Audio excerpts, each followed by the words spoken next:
जय हिंद। आज के वीडियो में हम लोग देखते हैं कि राष्ट्रीय आय मतलब नेशनल इनकम किसे कहते हैं, नेशनल इनकम क्या है, इसकी विशेषता क्या है, इसको कितने भागों में बांटा गया है, ये सब चीज का कंप्लीट जानकारी आज का सेशन में हमें मिलने वाला है। तो चलिए बिना देरी के आज का सेशन शुरू करते हैं। बात करेंगे राष्ट्रीय आय की। तो राष्ट्रीय आय क्या है, सबसे पहले इसे समझते हैं हम लोग।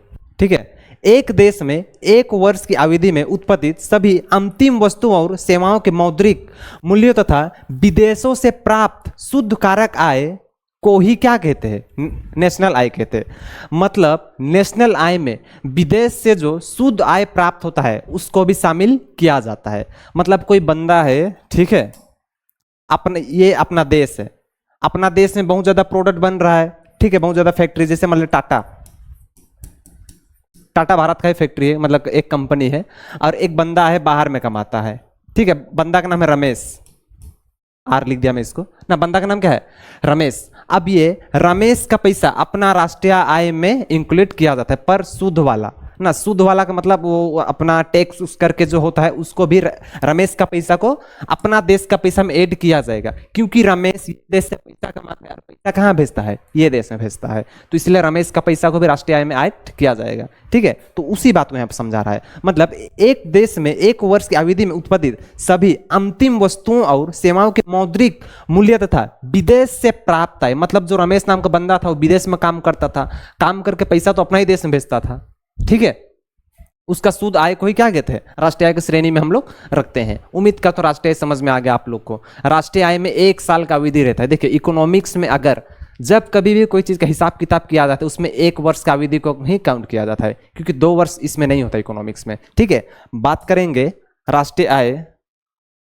को निकालने का फार्मूला। तो यहाँ पे राष्ट्रीय आय को निकालने का कुछ फार्मूला दिया गया है, जैसे एनएनपी ना, net national product factor cost से किस टाइप से राष्ट्रीय आय को, देखिए जब भी राष्ट्रीय आय को निकालते हैं net national product at factor cost के माध्यम से ही निकाला जाता है। मतलब कोई देश का एक साल का कुल जीडीपी कितना था प्लस मार्केट प्राइस वाला, उसके बाद में नेफा का मतलब विदेश से जो काम करता है, जैसे रमेश नाम का बंदा विदेश में काम किया था उसका पैसा भी तो ऐड किया ही जाएगा, इसलिए प्लस नेफा वही विदेश वाला, माइनस क्या, डिमोस्ट्रेशन, मतलब कोई घिसावट चीज रहेगा, टूट फूट जाएगा, उसको राष्ट्रीय आय में काउंट नहीं करेंगे।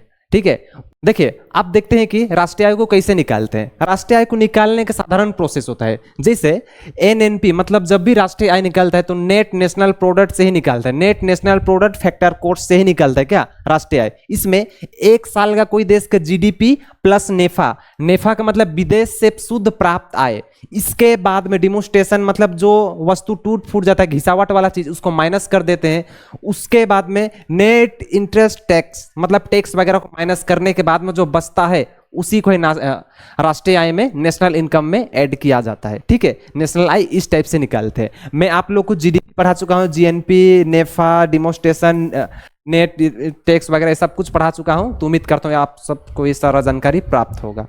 इसके पहले मैंने आप लोग को जीडीपी पढ़ाया था, तो जिसको जीडीपी समझ में नहीं आया एक बार जीडीपी वाला भी वीडियो देख लीजिएंगे आप लोग।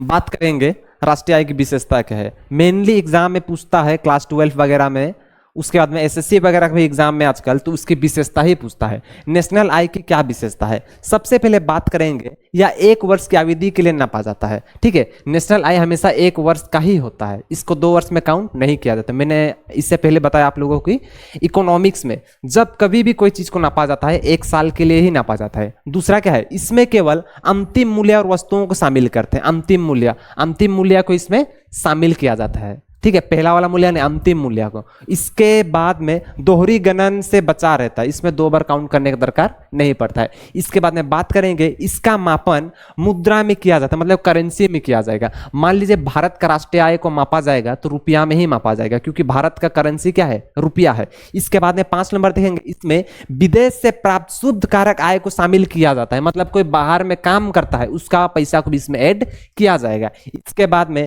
यह किसी देश की आर्थिक प्रगति को संकेत देती है। ठीक है, कोई भी देश का आर्थिक चीज को देखना है तो क्या, उस देश का राष्ट्रीय आय को देख के समझ जाते हैं कि इस देश में कैसा भी आर्थिक स्थिति चल रहा है। इसके बाद में बात करेंगे, नीति निर्माण और आर्थिक योजना बनाने में सहायता करता है, मतलब कोई भी देश में आर्थिक योजना वगैरह कुछ प्लांट वगैरह लगाना पड़ता है तो राष्ट्रीय आय को माध्यम से रखते हुए ये सब चीज को करना पड़ता है। इसके बाद में प्रति व्यक्ति आय निकालने का आधार होता है। मतलब एक व्यक्ति को कितना इस टाइप से मिलता है, इस टाइप से कितना होता है, ये सारा चीज को राष्ट्रीय आय के माध्यम से ही निकाला जाता है।